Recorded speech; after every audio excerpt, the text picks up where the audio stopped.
Welcome to The Big Idea, your daily roadmap to the American dream. I'm Donny Deutsch. Okay, get ready to get inspired, because tonight is a show about the kind of people I admire the most. The ones who are up against incredible odds, the ones no one expected would ever make a name for themselves, and somehow they found the confidence and the gumption to rise to the top. I mean, these guys went to the very top. A movie studio head, the founder of Kinko's, a billionaire on the Forbes 500 list, and one of the top chefs in Vegas, a town that knows good food. They all turned out okay, but wait till you hear their stories of how they got there. I think you'll see why. In this life, in this country, you can never give up. It was stacked against them, and they made it. Thank you. Beating the odds, Bill Bartmann. He dropped out of school when he was just 14 years old. Bartmann was homeless, living under bridges, but somehow he managed to pull his life together. Bartmann became the CEO of an oil pipe manufacturer and made millions, but lost it all during an oil crisis in the 80s. Then he went into debt collection and built a $6 billion business. Bartmann was on the Forbes list.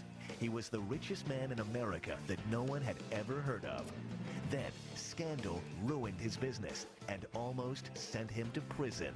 Bill Bartmann declared bankruptcy, but rose from the ashes, and now he's making millions again as a public speaker. Bill Bartmann, CEO of Bill Bartmann Enterprises. Welcome to Big Idea, man. Donny, thank you very much. Let's start out. Your kid, very poor family, one of 8 kids. Your dad's a janitor, your mom is cleaning houses. And you guys kept getting evicted because the houses you were living in had rats in them? Yeah, we only lived in rent houses. We never owned a house. By the time I was 14, we had lived in 8 different rent houses, so we moved pretty regularly. And 2 of them we got evicted from by the city because they were unfit for human habitation, which literally they were rat infested. And you said at 14, that's it, I'm out of here on my own. Yeah, our family's pretty dysfunctional, and I love them, but we were pretty dysfunctional. Like most. Yeah, Okay. well, but we admit it, I think. Right, okay. And at 14, I just left, and living on the street was trading up. By living on the street, living under a bridge viaduct, and eating out of a dumpster, which sounds really bad and ugly and nasty, that was actually an improvement. Wow. And you learn a lot of things living on the street. What do you learn living on the street? You learn to read people. You learn to look in their eyes and see them for what they really are. Yeah. Because it's a survival thing.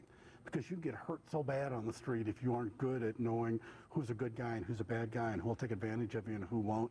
And that's a great, great skill to take into the business world. So you do the carnival for a couple of years, and you're still kind of all over the place. You know, you're traveling around. You're 17. You're still lost.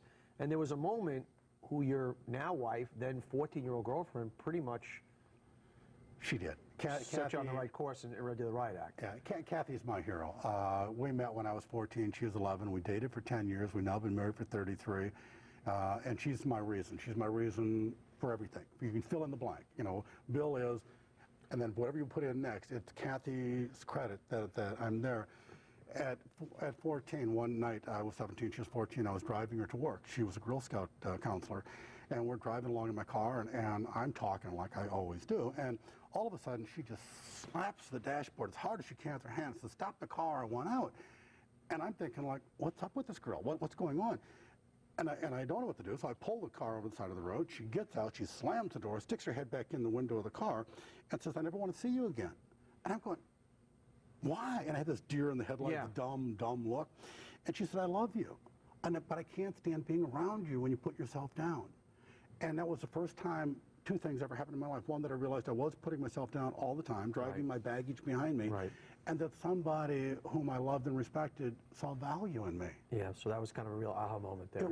It was that epiphany of saying, maybe I'm not the person I thought I was. Maybe there's something else in there. Okay, so now 17, how do you turn it around? You start by learning that the only opinion of you that matters is your own. Because most of us do exactly the other thing. Sure. We listen to all those voices, all those naysayers. Guys, very important lesson out there. You listen to this voice, because the rest of the world will very often tell you no, very often tell you their stilted view. This is the voice, kids. This is the one right there. So you get your GED. Yeah. You get into law school, graduate law school. I flunked out of law school, and then I got back in. Okay, so we even had the roller coaster in law school. Okay, very good. So one thing that's interesting, because you're a guy that has, with all your successes, had a ton of failure. And so many people on the show, and it's a lesson I preach all the time, that failure is good sometimes. Everybody's so damn terrified of failure. It's okay to fail sometimes.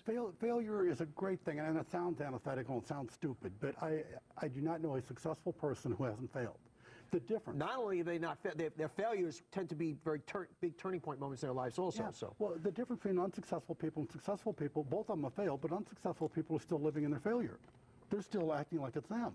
Successful people accept it, embrace it, understand it. They're not in denial, but they know it's just a Kodak moment in their life. It's no more them than that high school photo on their graduation day is them.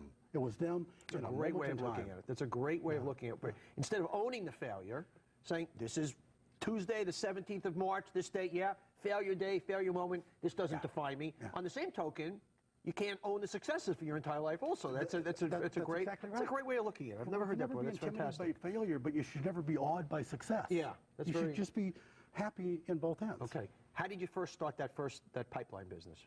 The bank came to me, the local bank in Muskogee, Oklahoma, of all places, and they were about to do a foreclosure, and they thought I had some business acumen. I had been successful in a couple of enterprises.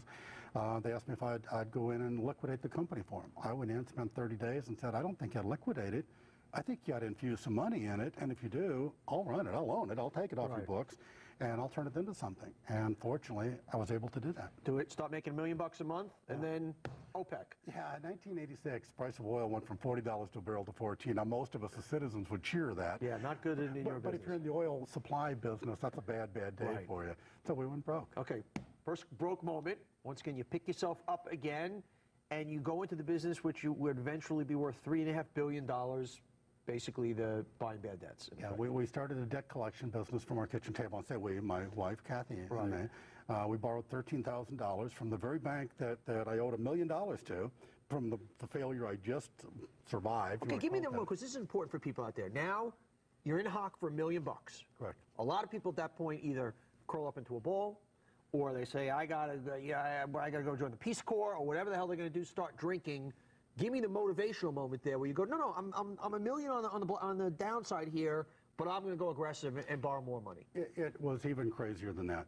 I decided at that moment, because life had really, it sucked. It really did. And I decided I want to become filthy, stinking rich. And that's, sorry, it's a bad expression. Nothing wrong with it. Nothing wrong with it, my friend. But it was a way for me to visualize it. Yeah. So I went and bought a copy of Forbes magazine that October. And I looked to see who number 400 was. And he had $482 million net worth. And I said, good. I'm only $483 million away. I love it. And 5.5 years later, we made the list. I love it. I love it. I love it. I love it. So basically, how did you blow that business up so fast, so high? We did blow it up in a good way. Yeah, we did it. We did one thing that was remarkably different. It was a debt collection business, and we didn't know anything about debt collection because we'd never done that.